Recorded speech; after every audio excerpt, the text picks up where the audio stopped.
Books Author's Very Eye Presence. Alice's Adventures in Wonderland.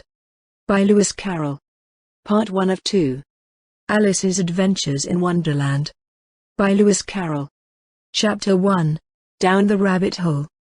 Alice was beginning to get very tired of sitting by her sister on the bank, and of having nothing to do. Once or twice she had peeped into the book her sister was reading, but it had no pictures or conversations in it, and what is the use of a book, thought Alice, without pictures or conversations?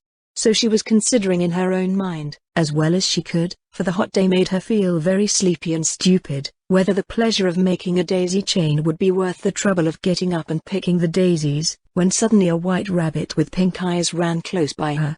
There was nothing so very remarkable in that, nor did Alice think it so very much out of the way to hear the rabbit say to itself, "Oh dear, I shall be late." When she thought it over afterwards, it occurred to her that she ought to have wondered at this, but at the time it all seemed quite natural. But when the rabbit actually took a watch out of its waistcoat pocket, and looked at it, and then hurried on, Alice started to her feet, for it flashed across her mind that she had never before seen a rabbit with either a waistcoat pocket, or a watch to take out of it, and burning with curiosity, she ran across the field after it, and fortunately was just in time to see it pop down a large rabbit hole under the hedge. In another moment down went Alice after it, never once considering how in the world she was to get out again.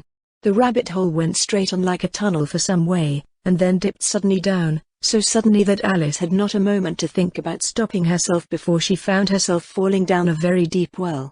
Either the well was very deep, or she fell very slowly, for she had plenty of time as she went down to look about her and to wonder what was going to happen next. First, she tried to look down and make out what she was coming to, but it was too dark to see anything. Then she looked at the sides of the well, and noticed that they were filled with cupboards and bookshelves. Here and there she saw maps and pictures hung upon pegs. She took down a jar from one of the shelves as she passed. It was labeled orange marmalade, but to her great disappointment it was empty. She did not like to drop the jar for fear of killing somebody underneath, so managed to put it into one of the cupboards as she fell past it. "Well," thought Alice to herself, "after such a fall as this, I shall think nothing of tumbling downstairs. How brave they'll all think me at home.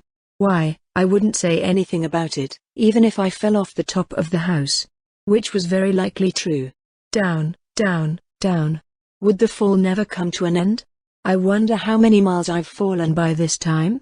she said aloud. "I must be getting somewhere near the center of the earth.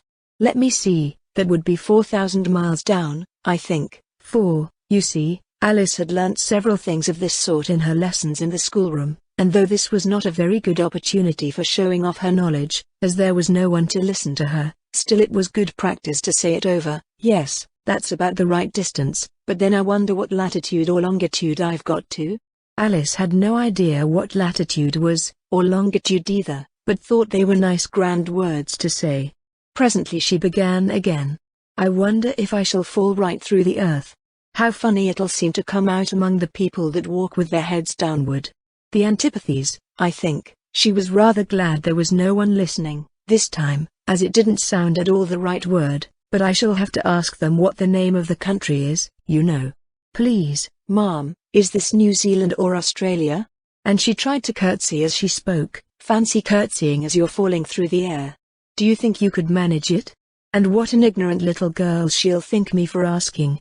No, it'll never do to ask. Perhaps I shall see it written up somewhere. Down, down, down. There was nothing else to do, so Alice soon began talking again. "Dinah will miss me very much tonight, I should think.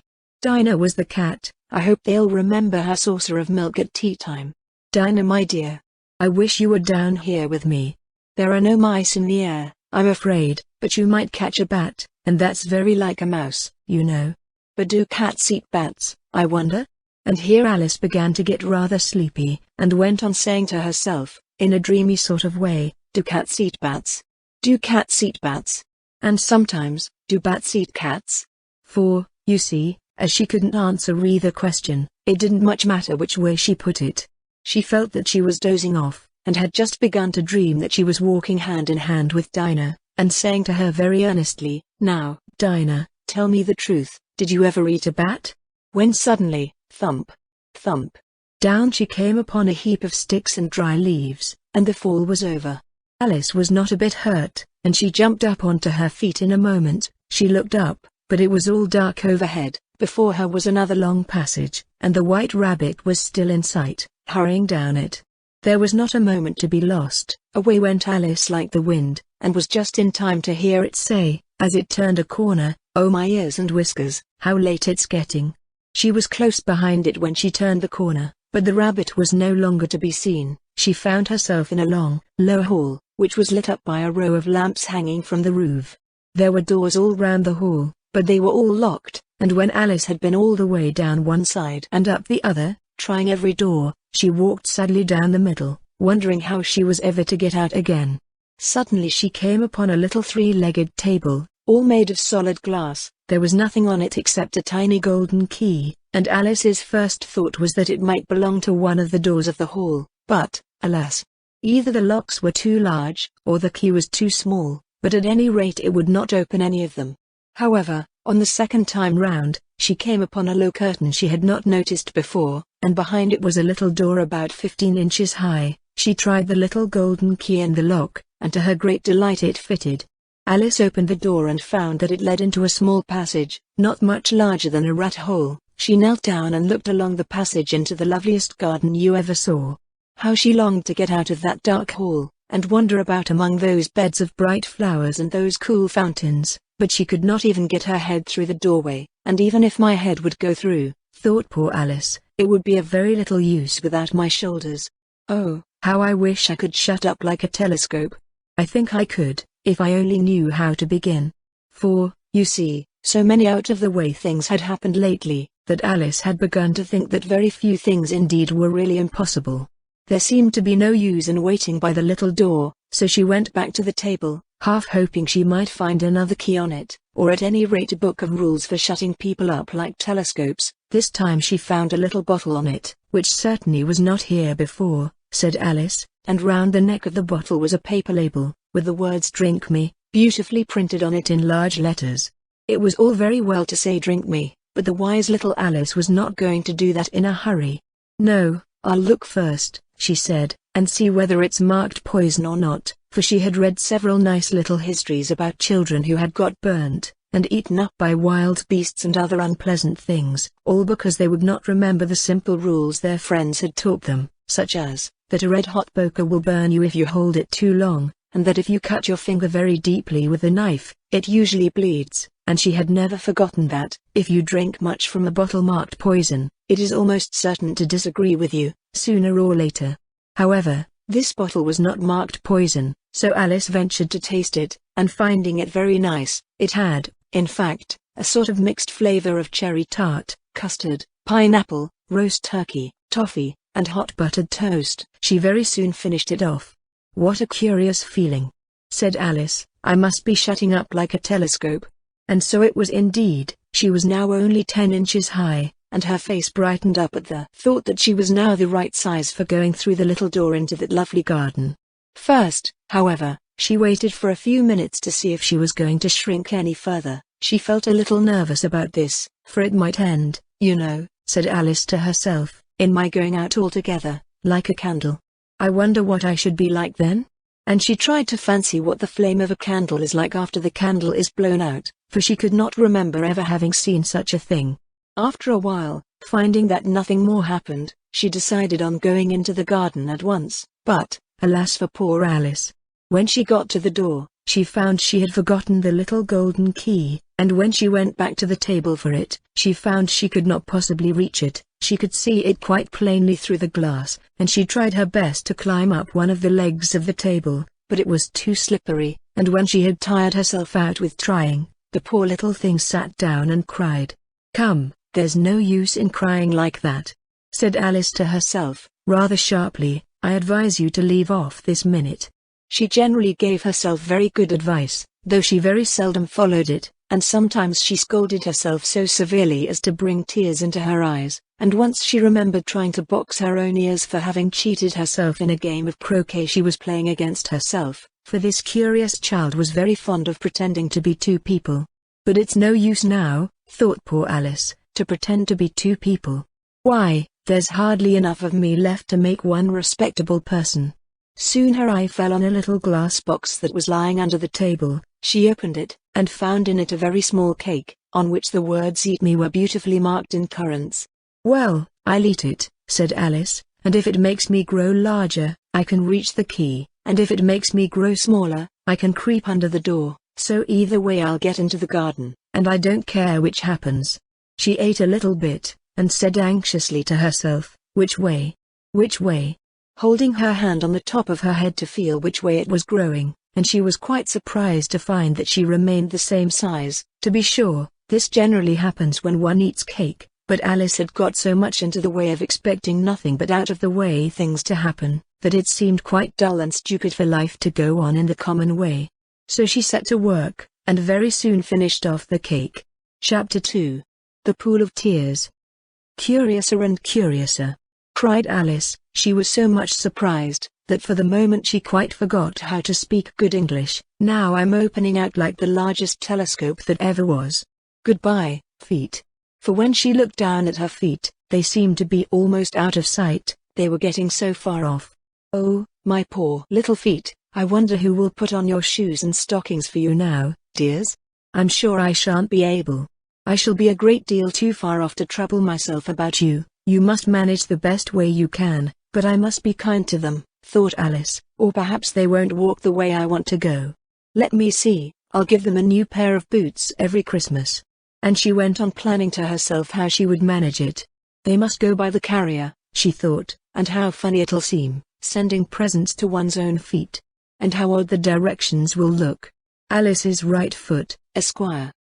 Hearthrug. Near the fender. With Alice's love." Oh dear, what nonsense I'm talking. Just then her head struck against the roof of the hall. In fact, she was now more than 9 feet high, and she at once took up the little golden key and hurried off to the garden door. Poor Alice! It was as much as she could do, lying down on one side, to look through into the garden with one eye, but to get through was more hopeless than ever. She sat down and began to cry again. "You ought to be ashamed of yourself," said Alice. "A great girl like you, she might well say this, to go on crying in this way. Stop this moment, I tell you." But she went on all the same, shedding gallons of tears, until there was a large pool all round her, about 4 inches deep and reaching half down the hall. After a time she heard a little pattering of feet in the distance, and she hastily dried her eyes to see what was coming. It was the White Rabbit returning, splendidly dressed, with a pair of white kid gloves in one hand and a large fan in the other. He came trotting along in a great hurry, muttering to himself as he came, "Oh, the Duchess, the Duchess. Oh, won't she be savage if I've kept her waiting?" Alice felt so desperate that she was ready to ask help of anyone, so, when the rabbit came near her, she began, in a low, timid voice, "If you please, sir." The rabbit started violently, dropped the white kid gloves and the fan, and scurried away into the darkness as hard as he could go. Alice took up the fan and gloves, and, as the hall was very hot, she kept fanning herself all the time she went on talking. "Dear, dear, how queer everything is today. And yesterday things went on just as usual. I wonder if I've been changed in the night? Let me think, was I the same when I got up this morning? I almost think I can remember feeling a little different. But if I'm not the same, the next question is, who in the world am I? Ah, that's the great puzzle." And she began thinking over all the children she knew that were of the same age as herself, to see if she could have been changed for any of them. "I'm sure I'm not Ada," she said, "for her hair goes in such long ringlets, and mine doesn't go in ringlets at all, and I'm sure I can't be Mabel, for I know all sorts of things, and she knows such a very little. Besides, she's she, and I'm I, and, oh dear, how puzzling it all is. I'll try if I know all the things I used to know. Let me see, 4 times 5 is 12, and 4 times 6 is 13, and 4 times 7 is, oh dear. I shall never get to 20 at that rate. However, the multiplication table doesn't signify. Let's try geography. London is the capital of Paris, and Paris is the capital of Rome, and Rome, no, that's all wrong, I'm certain. I must have been changed for Mabel. I'll try and say how doth the little," and she crossed her hands on her lap as if she were saying lessons, and began to repeat it, but her voice sounded hoarse and strange, and the words did not come the same as they used to do. "How doth the little crocodile improve his shining tail? and pour the waters of the Nile on every golden scale. How cheerfully he seems to grin. How neatly spread his claws, and welcome little fishes in, with gently smiling jaws. I'm sure those are not the right words, said poor Alice, and her eyes filled with tears again as she went on. I must be Mabel after all, and I shall have to go and live in that poky little house, and have next to no toys to play with, and oh, ever so many lessons to learn. No, I've made up my mind about it. If I'm Mabel, I'll stay down here. It will be no use their putting their heads down and saying come up again, dear. I shall only look up and say who am I then? Tell me that first, and then, if I like being that person, I'll come up. If not, I'll stay down here till I'm somebody else. But, oh dear, cried Alice, with a sudden burst of tears, I do wish they would put their heads down. I am so very tired of being all alone here. As she said this she looked down at her hands, and was surprised to see that she had put on one of the rabbit's little white kid gloves while she was talking. How can I have done that? She thought. I must be growing small again. She got up and went to the table to measure herself by it, and found that, as nearly as she could guess, she was now about 2 feet high, and was going on shrinking rapidly. She soon found out that the cause of this was the fan she was holding, and she dropped it hastily, just in time to avoid shrinking away altogether. That was a narrow escape, said Alice, a good deal frightened at the sudden change, but very glad to find herself still in existence. And now for the garden. And she ran with all speed back to the little door, but, alas, the little door was shut again, and the little golden key was lying on the glass table as before. And things are worse than ever, thought the poor child, for I never was so small as this before, never. And I declare it's too bad, that it is. As she said these words her foot slipped, and in another moment, splash! She was up to her chin in salt water. Her first idea was that she had somehow fallen into the sea, and in that case I can go back by railway, she said to herself.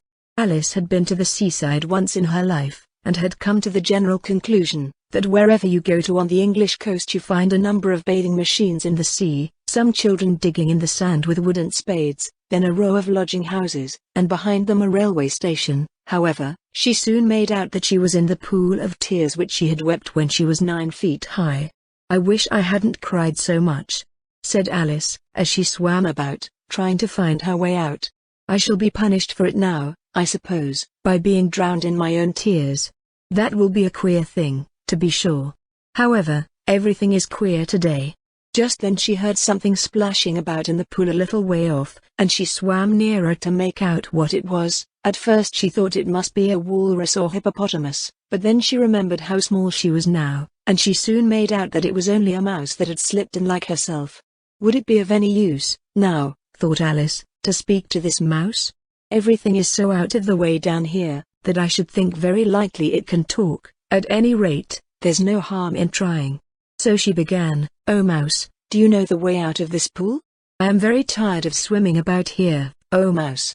Alice thought this must be the right way of speaking to a mouse. She had never done such a thing before, but she remembered having seen in her brother's Latin grammar, a mouse, of a mouse, to a mouse, oh mouse. The mouse looked at her rather inquisitively, and seemed to her to wink with one of its little eyes, but it said nothing. Perhaps it doesn't understand English, thought Alice. I dare say it's a French mouse, come over with William the Conqueror. For, with all her knowledge of history, Alice had no very clear notion how long ago anything had happened, so she began again, "Où est ma chatte?" which was the first sentence in her French lesson book. The mouse gave a sudden leap out of the water, and seemed to quiver all over with fright. "Oh, I beg your pardon," cried Alice hastily, afraid that she had hurt the poor animal's feelings. "I quite forgot you didn't like cats." "Not like cats?" cried the mouse, in a shrill, passionate voice. "Would you like cats if you were me?" "Well, perhaps not," said Alice in a soothing tone. "Don't be angry about it. And yet I wish I could show you our cat Dinah. I think you'd take a fancy to cats if you could only see her. She is such a dear quiet thing," Alice went on, half to herself, as she swam lazily about in the pool, "and she sits purring so nicely by the fire, licking her paws and washing her face, and she is such a nice soft thing to nurse, and she's such a capital one for catching mice." "Oh, I beg your pardon," cried Alice again, for this time the mouse was bristling all over, and she felt certain it must be really offended. We won't talk about her anymore if you'd rather not." "We indeed," cried the mouse, who was trembling down to the end of his tail. "As if I would talk on such a subject. Our family always hated cats, nasty, low, vulgar things. Don't let me hear the name again." "I won't indeed," said Alice, in a great hurry to change the subject of conversation. Are you fond of dogs?" The mouse did not answer, so Alice went on eagerly. "There is such a nice little dog near our house I should like to show you. A little bright-eyed terrier, you know, with such long curly brown hair. And it'll fetch things when you throw them, and it'll sit up and beg for its dinner, and all sorts of things. I can't remember half of them, and it belongs to a farmer, you know, and he says it's so useful, it's worth £100. He says it kills all the rats and—" "Oh dear!" cried Alice in a sorrowful tone, "I'm afraid I've offended it again." For the mouse was swimming away from her as hard as it could go, and making quite a commotion in the pool as it went. So she called softly after it, "Mouse dear, do come back again, and we won't talk about cats or dogs either, if you don't like them." When the mouse heard this, it turned round and swam slowly back to her. Its face was quite pale, with passion, Alice thought, and it said in a low trembling voice, "Let us get to the shore, and then I'll tell you my history, and you'll understand why it is I hate cats and dogs." It was high time to go, for the pool was getting quite crowded with the birds and animals that had fallen into it. There were a duck and a dodo, a lory and an eaglet, and several other curious creatures. Alice led the way, and the whole party swam to the shore. Chapter 3. A Caucus Race and a Long Tail. They were indeed a queer-looking party that assembled on the bank, the birds with draggled feathers, the animals with their fur clinging close to them, and all dripping wet, cross, and uncomfortable. The first question of course was, how to get dry again. They had a consultation about this, and after a few minutes it seemed quite natural to Alice to find herself talking familiarly with them, as if she had known them all her life. Indeed, she had quite a long argument with the lorry, who at last turned sulky, and would only say, "I am older than you, and must know better," and this Alice would not allow without knowing how old it was, and, as the lorry positively refused to tell its age, there was no more to be said. At last the mouse, who seemed to be a person of authority among them, called out, "Sit down, all of you, and listen to me. I'll soon make you dry enough." They all sat down at once, in a large ring, with the mouse in the middle. Alice kept her eyes anxiously fixed on it, for she felt sure she would catch a bad cold if she did not get dry very soon. "Ahem," said the mouse with an important air, "are you all ready? This is the driest thing I know. Silence all round, if you please." William the Conqueror, whose cause was favored by the Pope, was soon submitted to by the English, who wanted leaders, and had been of late much accustomed to usurpation and conquest. Edwin and Morcar, the Earls of Mercia and Northumbria. "Ugh," said the lorry, with a shiver. "I beg your pardon," said the mouse, frowning, but very politely. "Did you speak?" "Not I," said the lorry hastily. "I thought you did," said the mouse. "I proceed. Edwin and Morcar, the Earls of Mercia and Northumbria, declared for him, and even Stigand, the patriotic Archbishop of Canterbury, found it advisable." "Found what?" said the duck. "Found it," the mouse replied rather crossly. "Of course you know what it means." "I know what it means well enough. When I find a thing," said the duck, "it's generally a frog or a worm. The question is, what did the Archbishop find?" The mouse did not notice this question, but hurriedly went on, "Found it advisable to go with Edgar Atheling to meet William and offer him the crown. William's conduct at first was moderate, but the insolence of his Normans—" "How are you getting on now, my dear?" it continued, turning to Alice as it spoke. "As wet as ever," said Alice in a melancholy tone. "It doesn't seem to dry me at all." "In that case," said the dodo solemnly, rising to its feet, "I move that the meeting adjourn, for the immediate adoption of more energetic remedies." "Speak English," said the eaglet. "I don't know the meaning of half those long words, and, what's more, I don't believe you do either." And the eaglet bent down its head to hide a smile. Some of the other birds tittered audibly. "What I was going to say," said the dodo in an offended tone, "was, that the best thing to get us dry would be a caucus race." "What is a caucus race?" said Alice, Not that she wanted much to know, but the dodo had paused as if it thought that somebody ought to speak, and no one else seemed inclined to say anything. "Why," said the dodo, "the best way to explain it is to do it. And, as you might like to try the thing yourself, some winter day, I will tell you how the dodo managed it. First it marked out a racecourse, in a sort of circle. The exact shape doesn't matter, it said, and then all the party were placed along the course, here and there. There was no 1, 2, 3, and away, but they began running when they liked, and left off when they liked, so that it was not easy to know when the race was over. However, when they had been running half an hour or so, and were quite dry again, the dodo suddenly called out, 'The race is over.' And they all crowded round it, panting, and asking, 'But who has won?' This question the dodo could not answer without a great deal of thought, and it sat for a long time with one finger pressed upon its forehead, the position in which you usually see Shakespeare, in the pictures of him, while the rest waited in silence. At last the dodo said, 'Everybody has won, and all must have prizes. But who is to give the prizes?' Quite a chorus of voices asked. 'Why, she, of course,' said the dodo, pointing to Alice with one finger, and the whole party at once crowded round her, calling out in a confused way, 'Prizes! Prizes!' Alice had no idea what to do, and in despair she put her hand in her pocket, and pulled out a box of comfits. Luckily the salt water had not got into it, and handed them round as prizes. There was exactly one apiece, all round. 'But she must have a prize herself, you know,' said the mouse. 'Of course,' the dodo replied very gravely. 'What else have you got in your pocket?' he went on, turning to Alice. 'Only a thimble,' said Alice sadly. 'Hand it over here,' said the dodo. Then they all crowded round her once more, while the dodo solemnly presented the thimble, saying, 'We beg your acceptance of this elegant thimble,' and, when it had finished this short speech, they all cheered. Alice thought the whole thing very absurd, but they all looked so grave that she did not dare to laugh, and, as she could not think of anything to say, she simply bowed, and took the thimble, looking as solemn as she could. The next thing was to eat the comfits. This caused some noise and confusion, as the large birds complained that they could not taste theirs, and the small ones choked and had to be patted on the back.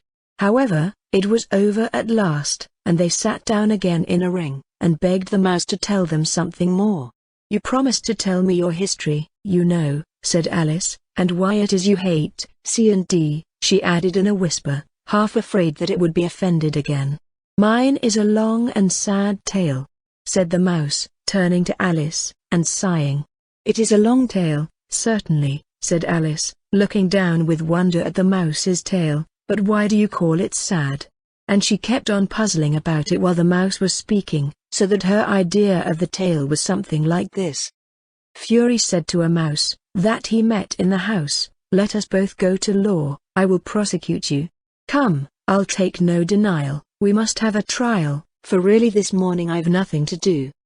Said the mouse to the cur, "Such a trial, dear sir, with no jury or judge, would be wasting our breath." "I'll be judge, I'll be jury," said cunning old Fury, "I'll try the whole cause, and condemn you to death." "You are not attending," said the mouse to Alice severely. "What are you thinking of?" "I beg your pardon," said Alice very humbly, "you had got to the fifth bent, I think?" "I had not," cried the mouse, sharply and very angrily. "Not," said Alice, always ready to make herself useful, and looking anxiously about her. "Oh, do let me help to undo it." "I shall do nothing of the sort," said the mouse, getting up and walking away. "You insult me by talking such nonsense." "I didn't mean it," pleaded poor Alice. "But you're so easily offended, you know." The mouse only growled in reply. "Please come back and finish your story." Alice called after it, and the others all joined in chorus, "Yes, please do." But the mouse only shook its head impatiently, and walked a little quicker. "What a pity it wouldn't stay," sighed the lorry, as soon as it was quite out of sight, and an old crab took the opportunity of saying to her daughter, "Ah, my dear, let this be a lesson to you never to lose your temper." "Hold your tongue, Ma," said the young crab, a little snappishly. You're enough to try the patience of an oyster. I wish I had our Dinah here, I know I do," said Alice aloud, addressing nobody in particular. "She'd soon fetch it back." "And who is Dinah, if I might venture to ask the question?" said the Lory. Alice replied eagerly, for she was always ready to talk about her pet. "Dinah's our cat. And she's such a capital one for catching mice you can't think. And oh, I wish you could see her after the birds. Why, she'll eat a little bird as soon as look at it." This speech caused a remarkable sensation among the party. Some of the birds hurried off at once. One old magpie began wrapping itself up very carefully, remarking, "I really must be getting home, the night air doesn't suit my throat." And a canary called out in a trembling voice to its children, "Come away, my dears. It's high time you were all in bed." On various pretexts they all moved off, and Alice was soon left alone. "I wish I hadn't mentioned Dinah," she said to herself in a melancholy tone. "Nobody seems to like her, down here, and I'm sure she's the best cat in the world. Oh, my dear Dinah, I wonder if I shall ever see you any more." And here poor Alice began to cry again, for she felt very lonely and low-spirited. In a little while, however, she again heard a little pattering of footsteps in the distance, and she looked up eagerly, half hoping that the mouse had changed his mind, and was coming back to finish his story. Chapter 4. The Rabbit Sends in a Little Bill. It was the White Rabbit, trotting slowly back again, and looking anxiously about as it went, as if it had lost something, and she heard it muttering to itself, "The Duchess. The Duchess. Oh my dear paws. Oh my fur and whiskers. She'll get me executed, as sure as ferrets are ferrets. Where can I have dropped them, I wonder?" Alice guessed in a moment that it was looking for the fan and the pair of white kid gloves, and she very good-naturedly began hunting about for them, but they were nowhere to be seen. Everything seemed to have changed since her swim in the pool, and the great hall, with the glass table and the little door, had vanished completely. Very soon the rabbit noticed Alice, as she went hunting about, and called out to her in an angry tone, "Why, Mary Ann, what are you doing out here? Run home this moment, and fetch me a pair of gloves and a fan. Quick, now." And Alice was so much frightened that she ran off at once in the direction it pointed to, without trying to explain the mistake it had made. "He took me for his housemaid," she said to herself as she ran. "How surprised he'll be when he finds out who I am. But I'd better take him his fan and gloves, that is, if I can find them." As she said this, she came upon a neat little house, on the door of which was a bright brass plate with the name W. Rabbit engraved upon it. She went in without knocking, and hurried upstairs, in great fear lest she should meet the real Mary Ann, and be turned out of the house before she had found the fan and gloves. "How queer it seems," Alice said to herself, "to be going messages for a rabbit. I suppose Dinah will be sending me on messages next." And she began fancying the sort of thing that would happen. "Miss Alice, come here directly, and get ready for your walk." "Coming in a minute, nurse. But I've got to see that the mouse doesn't get out. Only I don't think," Alice went on, "that they'd let Dinah stop in the house if it began ordering people about like that." By this time she had found her way into a tidy little room with a table in the window, and on it, as she had hoped, a fan and 2 or 3 pairs of tiny white kid gloves. She took up the fan and a pair of the gloves, and was just going to leave the room, when her eye fell upon a little bottle that stood near the looking-glass.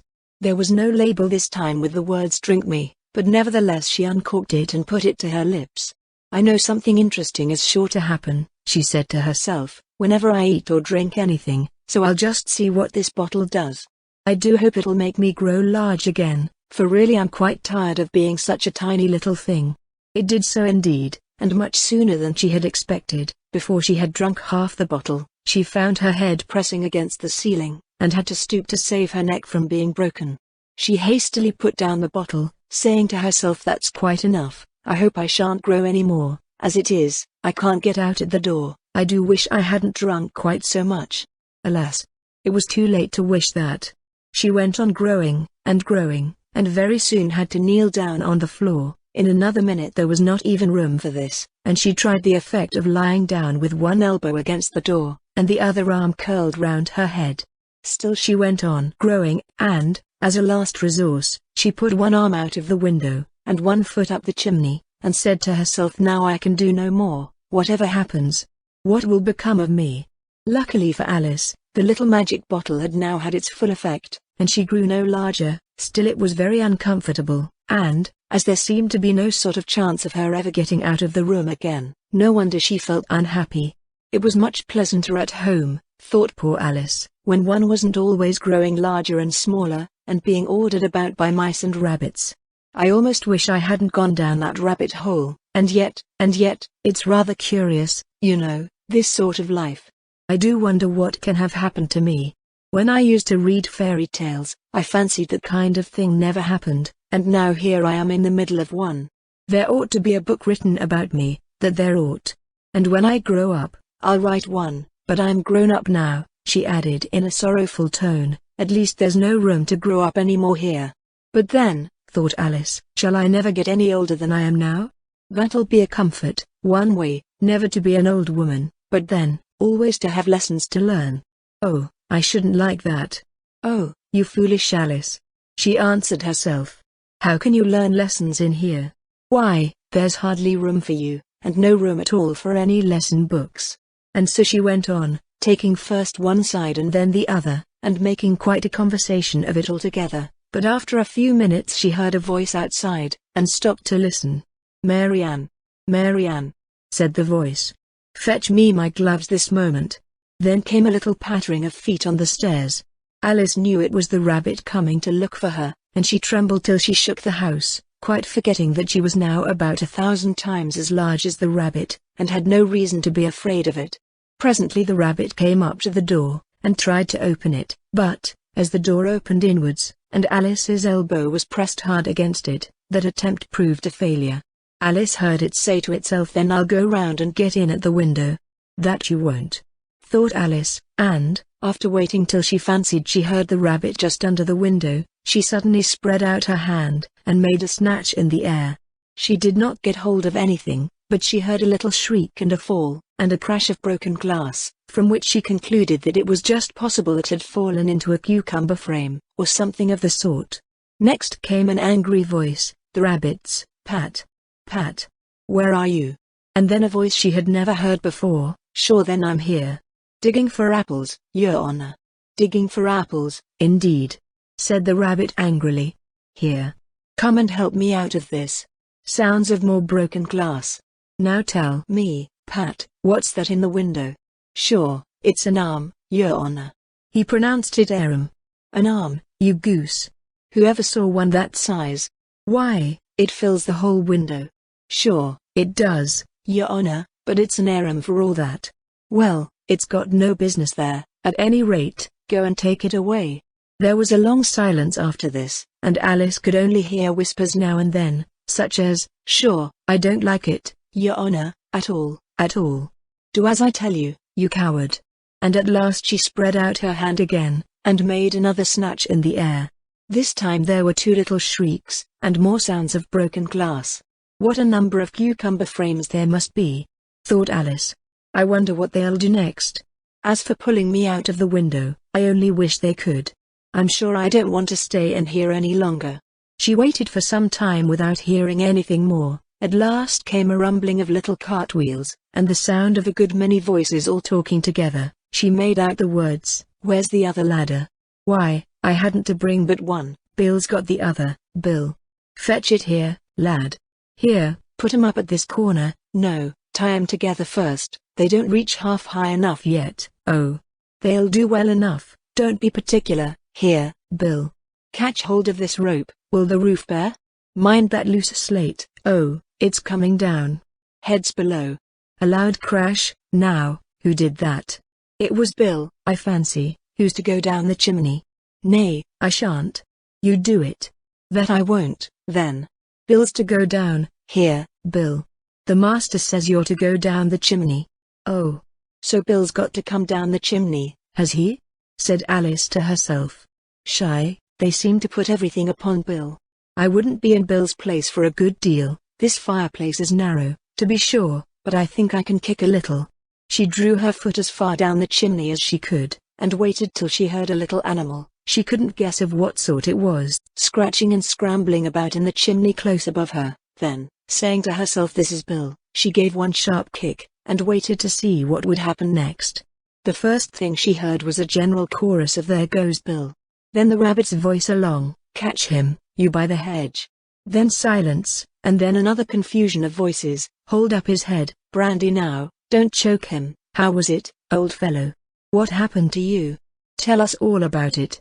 Last came a little feeble, squeaking voice. "That's Bill," thought Alice. "Well, I hardly know, no more, thank ye, I'm better now, but I'm a deal too flustered to tell you. All I know is, something comes at me like a jack-in-the-box, and up I goes like a skyrocket."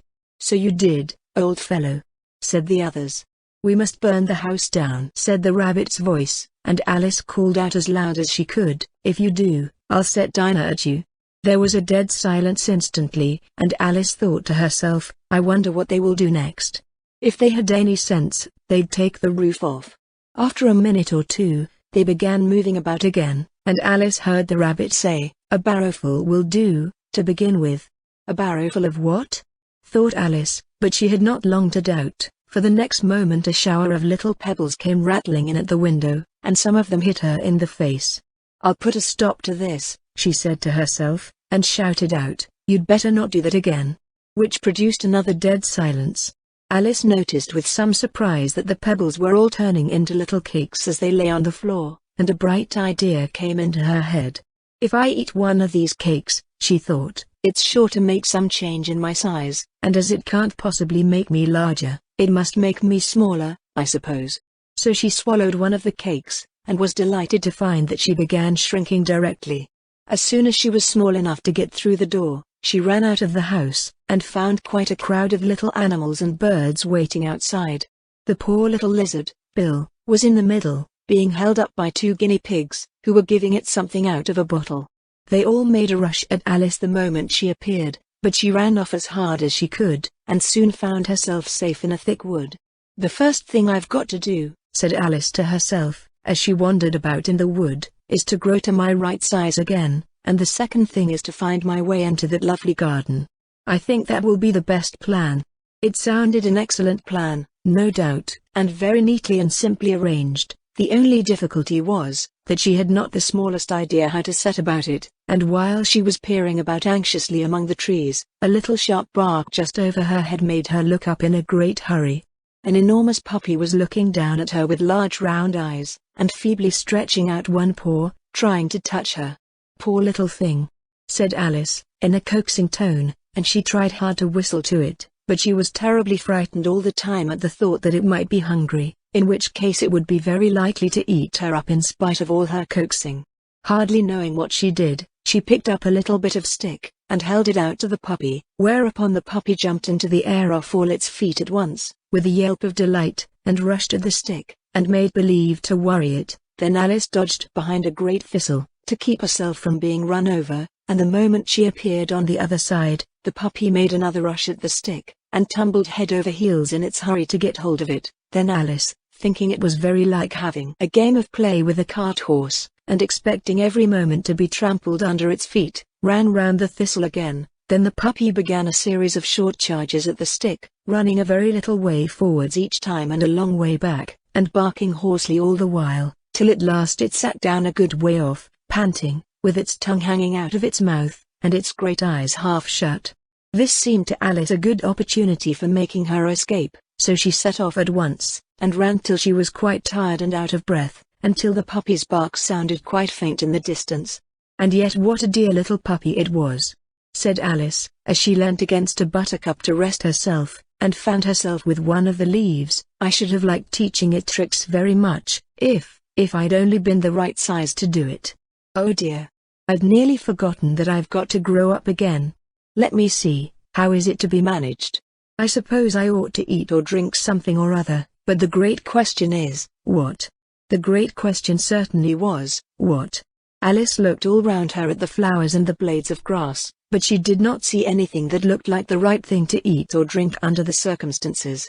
There was a large mushroom growing near her, about the same height as herself, and when she had looked under it, and on both sides of it, and behind it, it occurred to her that she might as well look and see what was on the top of it. She stretched herself up on tiptoe, and peeped over the edge of the mushroom, and her eyes immediately met those of a large blue caterpillar that was sitting on the top with its arms folded, quietly smoking a long hookah, and taking not the smallest notice of her or of anything else. Chapter 5. Advice from a Caterpillar.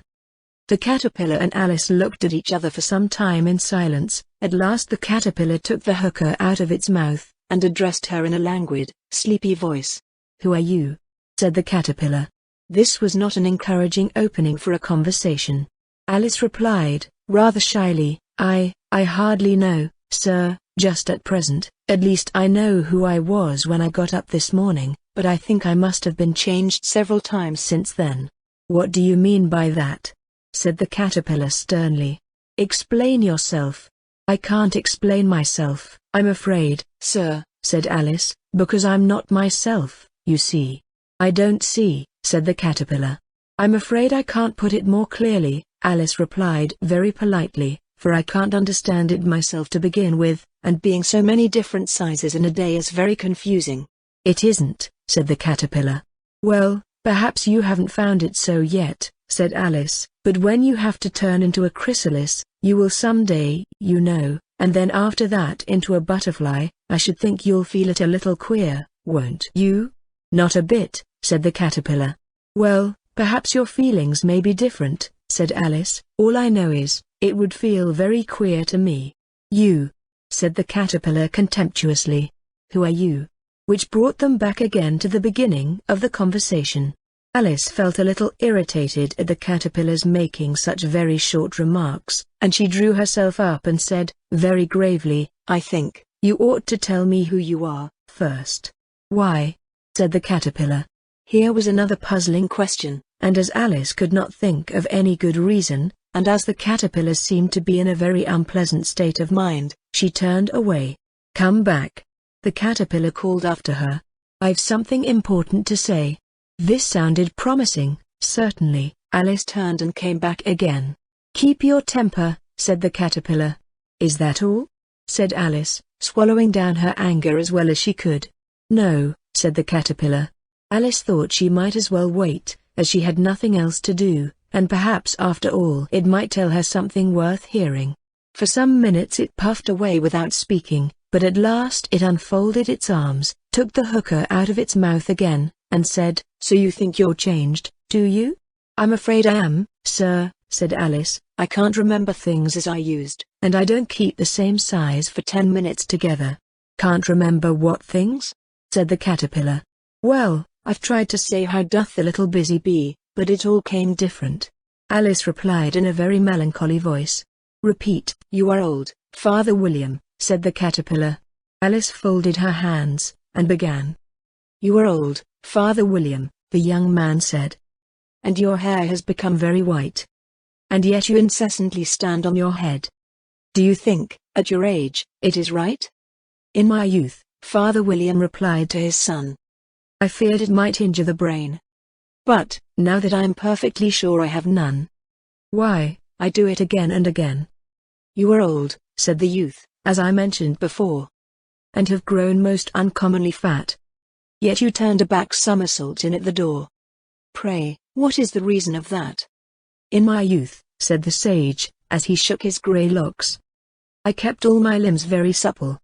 By the use of this ointment, 1 shilling the box. Allow me to sell you a couple?"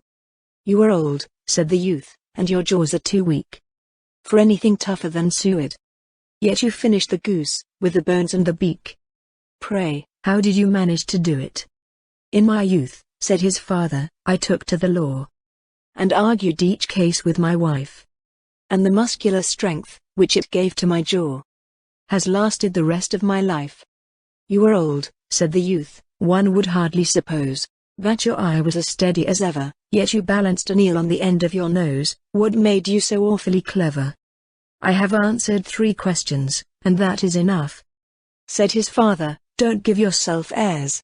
Do you think I can listen all day to such stuff? Be off, or I'll kick you downstairs." "That is not said right," said the caterpillar. "Not quite right, I'm afraid," said Alice, timidly. "Some of the words have got altered."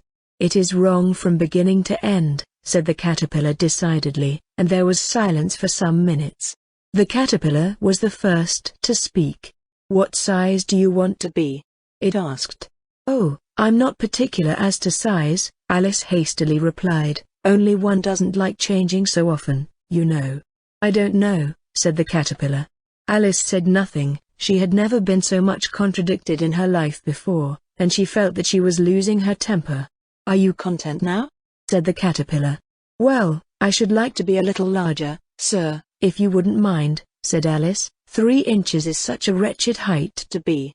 "It is a very good height indeed," said the caterpillar angrily, rearing itself upright as it spoke. It was exactly 3 inches high. "But I'm not used to it," pleaded poor Alice in a piteous tone. And she thought of herself, "I wish the creatures wouldn't be so easily offended." "You'll get used to it in time," said the caterpillar, and it put the hook into its mouth and began smoking again. This time Alice waited patiently until it chose to speak again. In a minute or two the caterpillar took the hooker out of its mouth and yawned once or twice, and shook itself. Then it got down off the mushroom, and crawled away in the grass, merely remarking as it went, "One side will make you grow taller, and the other side will make you grow shorter." "One side of what? The other side of what?" thought Alice to herself. "Of the mushroom," said the caterpillar, just as if she had asked it aloud, and in another moment it was out of sight. Alice remained looking thoughtfully at the mushroom for a minute, trying to make out which were the 2 sides of it, and as it was perfectly round, she found this a very difficult question. However, at last she stretched her arms round it as far as they would go, and broke off a bit of the edge with each hand. "And now which is which?" she said to herself, and nibbled a little of the right hand bit to try the effect. The next moment she felt a violent blow underneath her chin. It had struck her foot. She was a good deal frightened by this very sudden change, but she felt that there was no time to be lost, as she was shrinking rapidly, so she set to work at once to eat some of the other bit. Her chin was pressed so closely against her foot, that there was hardly room to open her mouth, but she did it at last, and managed to swallow a morsel of the left-hand bit. "Come, my head's free at last," said Alice in a tone of delight, which changed into alarm in another moment, when she found that her shoulders were nowhere to be found. All she could see, when she looked down, was an immense length of neck, which seemed to rise like a stalk out of a sea of green leaves that lay far below her. "What can all that green stuff be?" said Alice. "And where have my shoulders got to? And oh, my poor hands, how is it I can't see you?" She was moving them about as she spoke, but no result seemed to follow, except a little shaking among the distant green leaves. As there seemed to be no chance of getting her hands up to her head, she tried to get her head down to them, and was delighted to find that her neck would bend about easily in any direction, like a serpent. She had just succeeded in curving it down into a graceful zigzag, and was going to dive in among the leaves, which she found to be nothing but the tops of the trees under which she had been wandering, when a sharp hiss made her draw back in a hurry. A large pigeon had flown into her face, and was beating her violently with its wings. "Serpent!" screamed the pigeon. "I'm not a serpent," said Alice indignantly. "Let me alone." "Serpent, I say again," repeated the pigeon, but in a more subdued tone, and added with a kind of sob, "I've tried every way, and nothing seems to suit them." "I haven't the least idea what you're talking about," said Alice. "I've tried the roots of trees, and I've tried banks, and I've tried hedges," the pigeon went on, without attending to her, "but those serpents, there's no pleasing them." Alice was more and more puzzled, but she thought there was no use in saying anything more till the pigeon had finished. "As if it wasn't trouble enough hatching the eggs," said the pigeon, "but I must be on the lookout for serpents night and day. Why, I haven't had a wink of sleep these 3 weeks." "I'm very sorry you've been annoyed," said Alice, who was beginning to see its meaning. "And just as I'd taken the highest tree in the wood," continued the pigeon, raising its voice to a shriek, "and just as I was thinking I should be free of them at last, they must needs come wriggling down from the sky. Ugh, serpent! But I'm not a serpent, I tell you," said Alice. I'm a... Well, what are you?" said the pigeon. "I can see you're trying to invent something." I'm a little girl," said Alice, rather doubtfully, as she remembered the number of changes she had gone through that day. "A likely story indeed," said the pigeon in a tone of the deepest contempt. "I've seen a good many little girls in my time, but never one with such a neck as that. No, no. You're a serpent, and there's no use denying it. I suppose you'll be telling me next that you never tasted an egg." "I have tasted eggs, certainly," said Alice, who was a very truthful child, "but little girls eat eggs quite as much as serpents do, you know." "I don't believe it," said the pigeon, "but if they do, why then they're a kind of serpent, that's all I can say." This was such a new idea to Alice, that she was quite silent for a minute or two, which gave the pigeon the opportunity of adding, "You're looking for eggs, I know that well enough, and what does it matter to me whether you're a little girl or a serpent?" "It matters a good deal to me," said Alice hastily, "but I'm not looking for eggs, as it happens, and if I was, I shouldn't want yours. I don't like them raw." "Well, be off, then," said the pigeon in a sulky tone, as it settled down again into its nest. Alice crouched down among the trees as well as she could, for her neck kept getting entangled among the branches, and every now and then she had to stop and untwist it. After a while she remembered that she still held the pieces of mushroom in her hands, and she set to work very carefully, nibbling first at one and then at the other, and growing sometimes taller and sometimes shorter, until she had succeeded in bringing herself down to her usual height. It was so long since she had been anything near the right size, that it felt quite strange at first, but she got used to it in a few minutes, and began talking to herself, as usual. "Come, there's half my plan done now. How puzzling all these changes are. I'm never sure what I'm going to be, from one minute to another. However, I've got back to my right size. The next thing is, to get into that beautiful garden. How is that to be done, I wonder?" As she said this, she came suddenly upon an open place, with a little house in it about 4 feet high. "Whoever lives there," thought Alice, "it'll never do to come upon them this size. Why, I should frighten them out of their wits." So she began nibbling at the right-hand bit again, and did not venture to go near the house till she had brought herself down to 9 inches high. Chapter 6. Pig and Pepper. For a minute or two she stood looking at the house, and wondering what to do next, when suddenly a footman in livery came running out of the wood. She considered him to be a footman because he was in livery, otherwise, judging by his face only, she would have called him a fish, and rapped loudly at the door with his knuckles.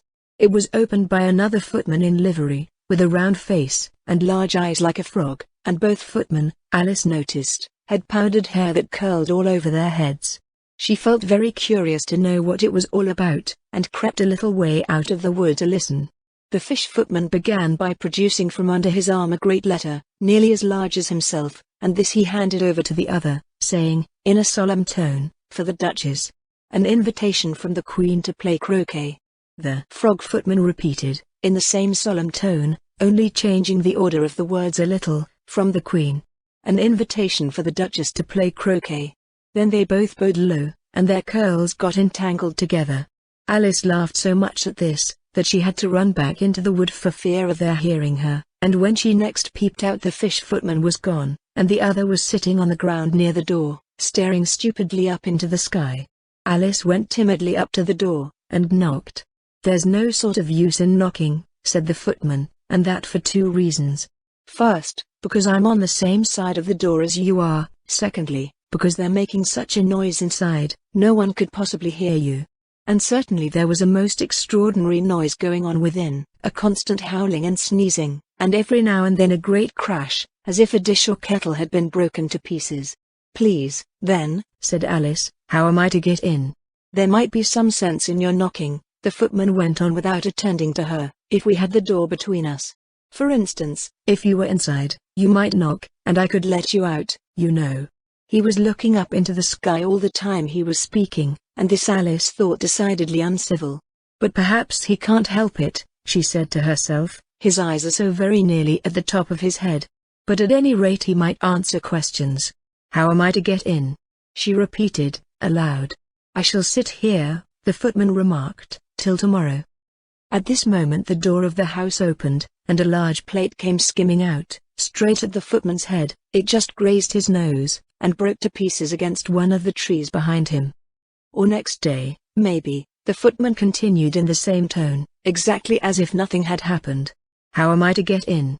asked Alice again, in a louder tone. "Are you to get in at all?" said the footman. "That's the first question, you know."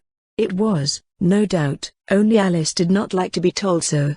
"It's really dreadful," she muttered to herself, "the way all the creatures argue. It's enough to drive one crazy." The footman seemed to think this a good opportunity for repeating his remark, with variations.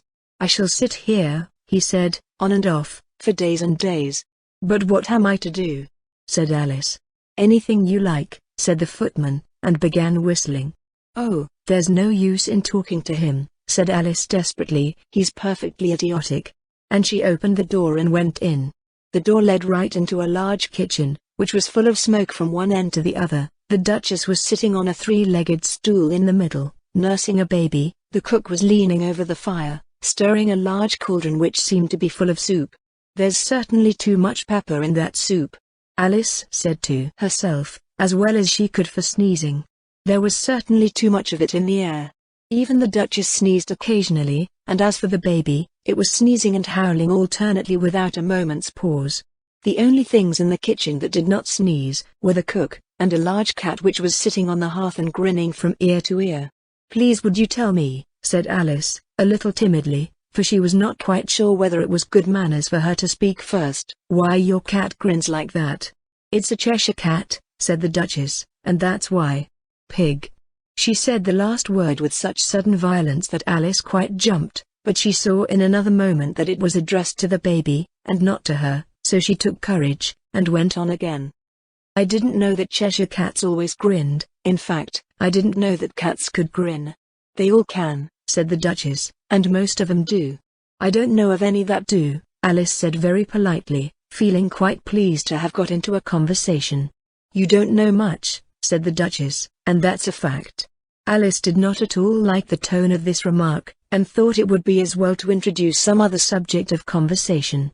While she was trying to fix on one, the cook took the cauldron of soup off the fire, and at once set to work throwing everything within her reach at the Duchess and the baby. The fire irons came first, then followed a shower of saucepans, plates, and dishes.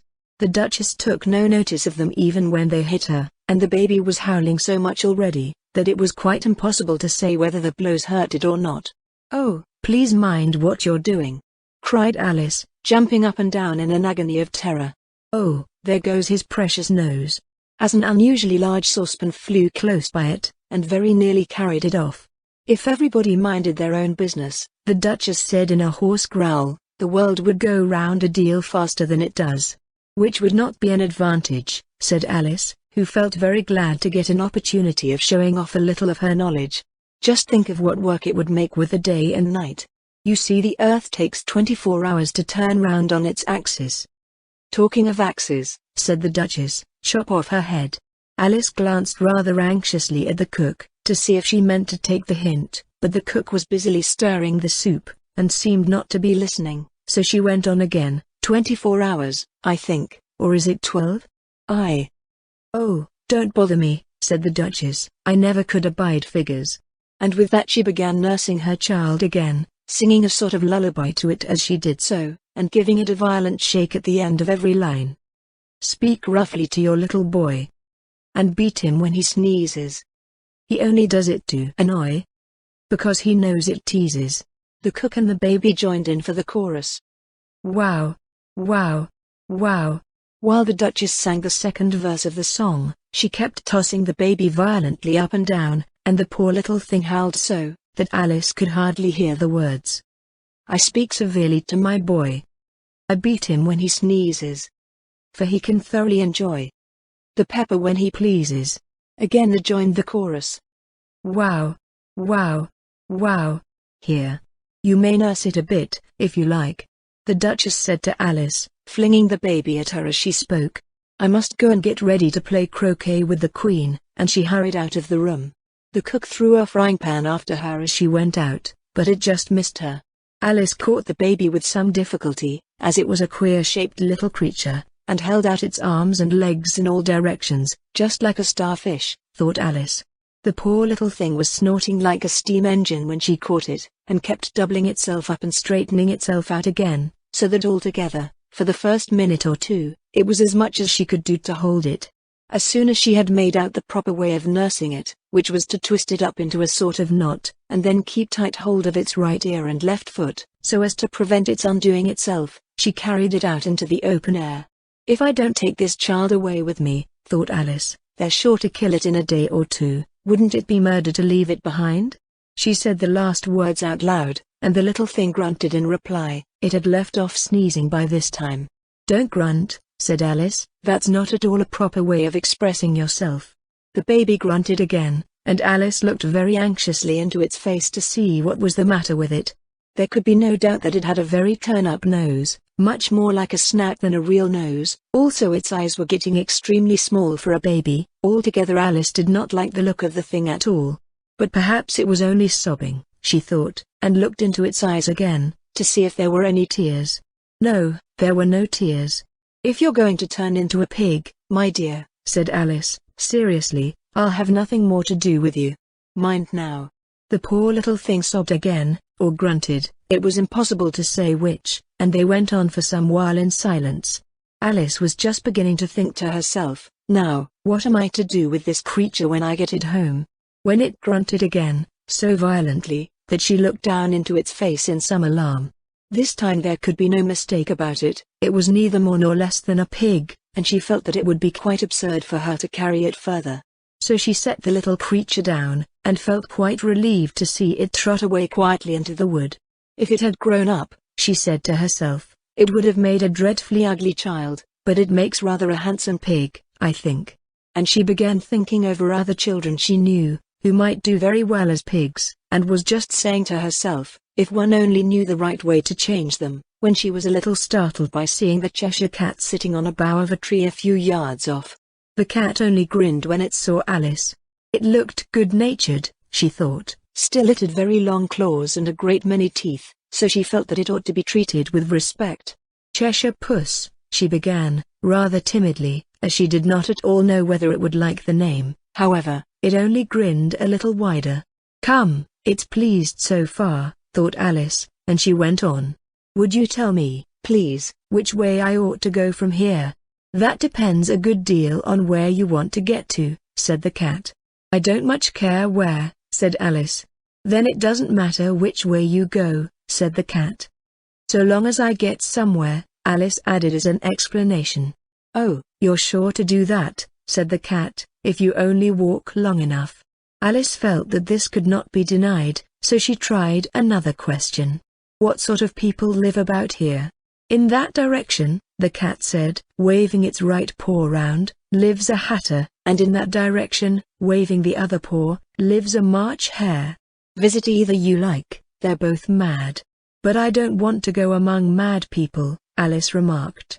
"Oh, you can't help that," said the cat, "we're all mad here." "I'm mad." "You're mad." "How do you know I'm mad?" said Alice. "You must be," said the cat, "or you wouldn't have come here."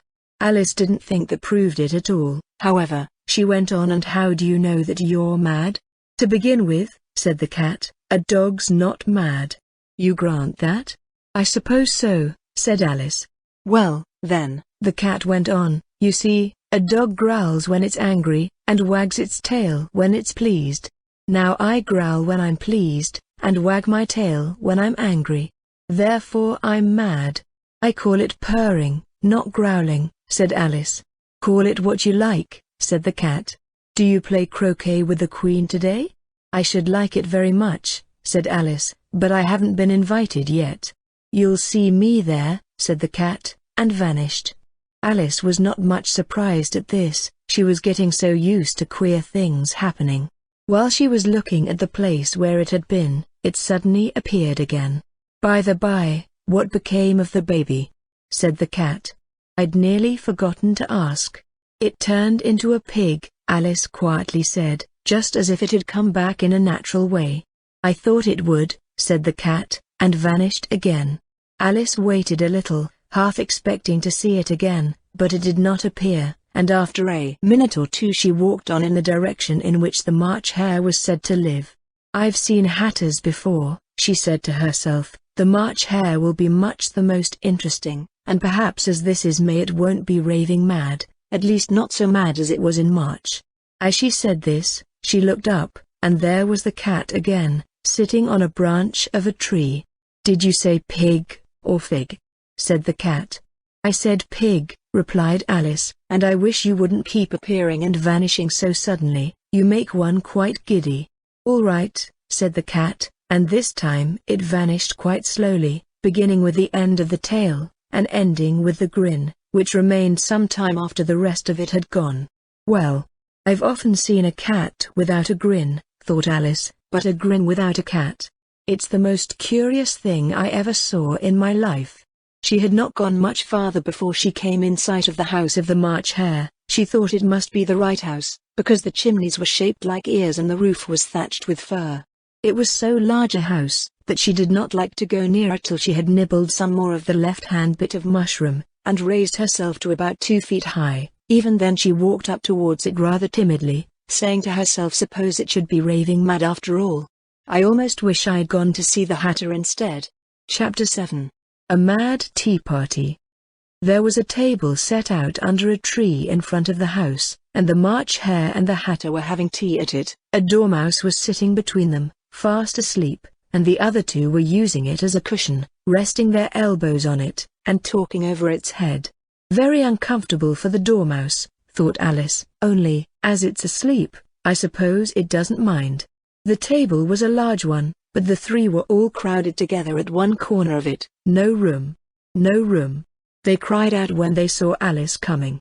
"There's plenty of room," said Alice indignantly, and she sat down in a large armchair at one end of the table. "Have some wine," the March Hare said in an encouraging tone. Alice looked all round the table, but there was nothing on it but tea. "I don't see any wine," she remarked. "There isn't any," said the March Hare. "Then it wasn't very civil of you to offer it," said Alice angrily. "It wasn't very civil of you to sit down without being invited," said the March Hare. "I didn't know it was your table," said Alice. "It's laid for a great many more than 3. "Your hair wants cutting," said the Hatter. He had been looking at Alice for some time with great curiosity, and this was his first speech. "You should learn not to make personal remarks," Alice said with some severity. "It's very rude." The Hatter opened his eyes very wide on hearing this, but all he said was, "Why is a raven like a writing desk? Come, we shall have some fun now," thought Alice. "I'm glad they've begun asking riddles. I believe I can guess that," she added aloud. "Do you mean that you think you can find out the answer to it?" said the March Hare. "Exactly so," said Alice. "Then you should say what you mean," the March Hare went on. "I do," Alice hastily replied. At least I mean what I say. That's the same thing, you know." "Not the same thing a bit," said the Hatter. "You might just as well say that I see what I eat is the same thing as I eat what I see." "You might just as well say," added the March Hare, "that I like what I get is the same thing as I get what I like." "You might just as well say," added the Dormouse, who seemed to be talking in his sleep, "that I breathe when I sleep is the same thing as I sleep when I breathe." "It is the same thing with you," said the Hatter, and here the conversation dropped, and the party sat silent for a minute, while Alice thought over all she could remember about ravens and writing desks, which wasn't much. The Hatter was the first to break the silence. "What day of the month is it?" he said, turning to Alice. He had taken his watch out of his pocket, and was looking at it uneasily, shaking it every now and then, and holding it to his ear. Alice considered a little, and then said the 4th. "2 days wrong," sighed the Hatter. "I told you butter wouldn't suit the works," he added, looking angrily at the March Hare. "It was the best butter," the March Hare meekly replied. "Yes, but some crumbs must have got in as well," the Hatter grumbled. "You shouldn't have put it in with the bread knife." The March Hare took the watch and looked at it gloomily, then he dipped it into his cup of tea, and looked at it again, but he could think of nothing better to say than his first remark. "It was the best butter, you know." Alice had been looking over his shoulder with some curiosity. "What a funny watch," she remarked. "It tells the day of the month, and doesn't tell what o'clock it is." "Why should it?" muttered the Hatter. "Does your watch tell you what year it is?" "Of course not," Alice replied very readily, But that's because it stays the same year for such a long time together. Which is just the case with mine, said the Hatter.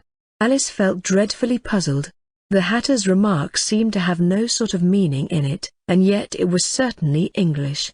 I don't quite understand you, she said, as politely as she could. The Dormouse is asleep again, said the Hatter, and he poured a little hot tea upon its nose. The Dormouse shook its head impatiently, and said, without opening its eyes, of course, just what I was going to remark myself.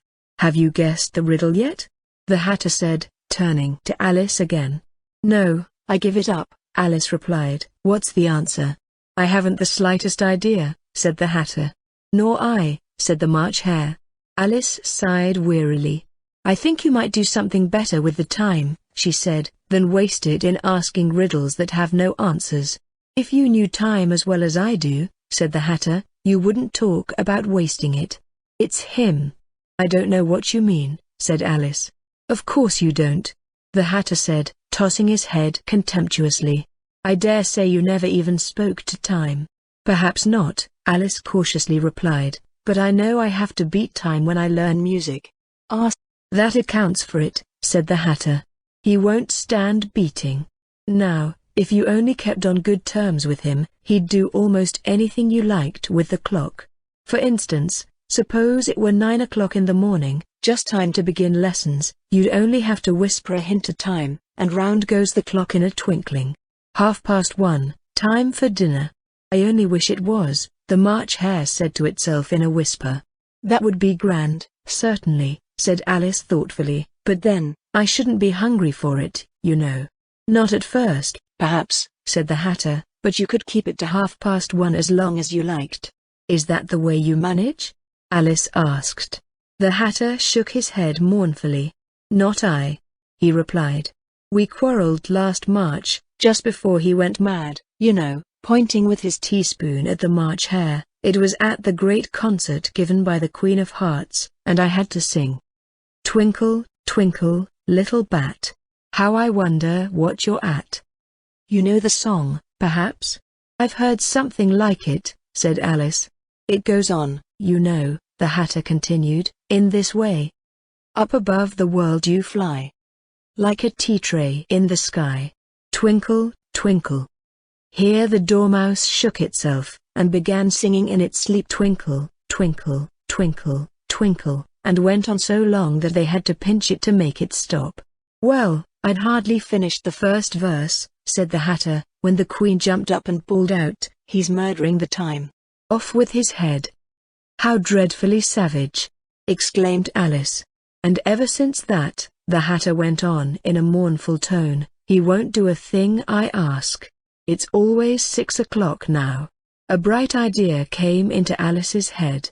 Is that the reason so many tea things are put out here? She asked. Yes, that's it, said the Hatter with a sigh. It's always tea time, and we've no time to wash the things between whiles. Then you keep moving round, I suppose?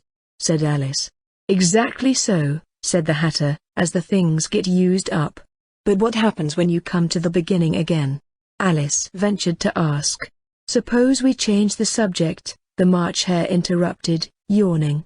I'm getting tired of this. I vote the young lady tells us a story. I'm afraid I don't know one, said Alice, rather alarmed at the proposal. Then the Dormouse shall. They both cried. Wake up, Dormouse. And they pinched it on both sides at once. The Dormouse slowly opened his eyes. I wasn't asleep, he said in a hoarse, feeble voice. I heard every word you fellows were saying. Tell us a story, said the March Hare. Yes, please do, pleaded Alice. And be quick about it, added the Hatter, or you'll be asleep again before it's done. Once upon a time there were 3 little sisters, the Dormouse began in a great hurry, and their names were Elsie, Lacey, and Tilly, and they lived at the bottom of a well. What did they live on? Said Alice, who always took a great interest in questions of eating and drinking. They lived on treacle, said the Dormouse, after thinking a minute or two. They couldn't have done that, you know, Alice gently remarked. They'd have been ill.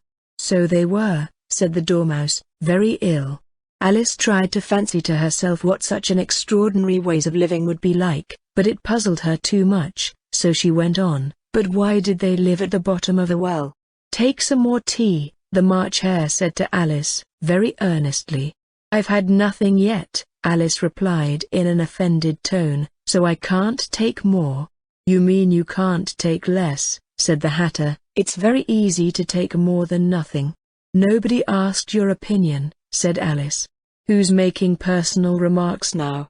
the Hatter asked triumphantly. Alice did not quite know what to say to this, so she helped herself to some tea and bread and butter, and then turned to the Dormouse, and repeated her question. "Why did they live at the bottom of a well?"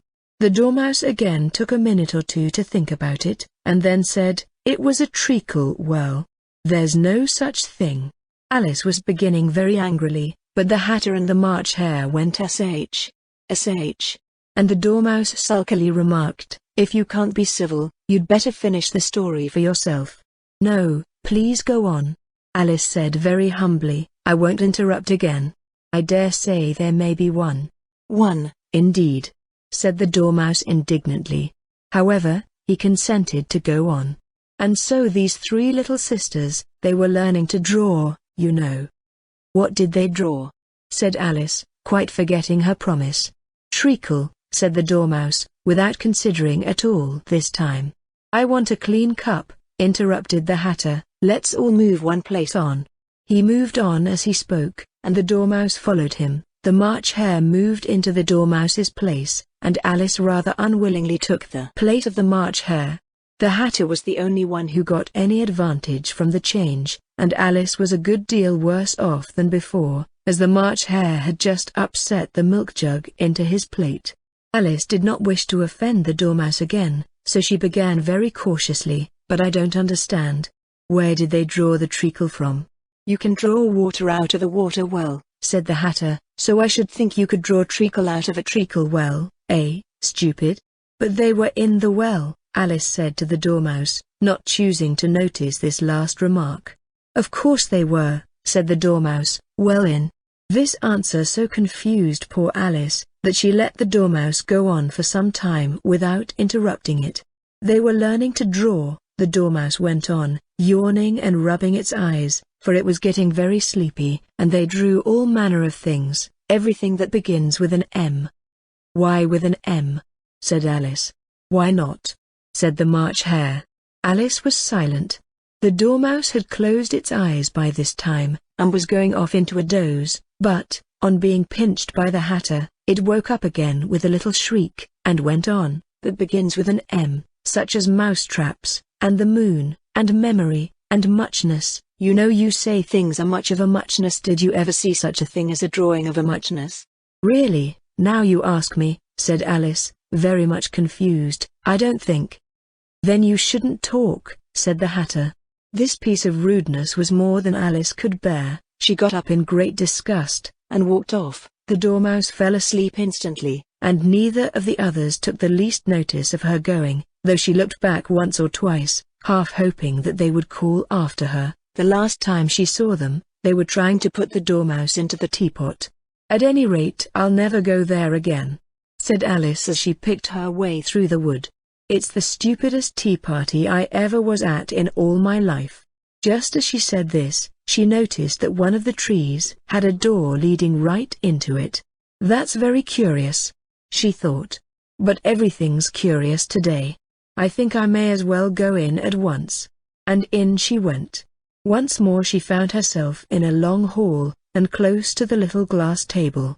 "Now, I'll manage better this time," she said to herself, and began by taking the little golden key, and unlocking the door that led into the garden. Then she went to work nibbling at the mushroom. She had kept a piece of it in her pocket, till she was about a foot high,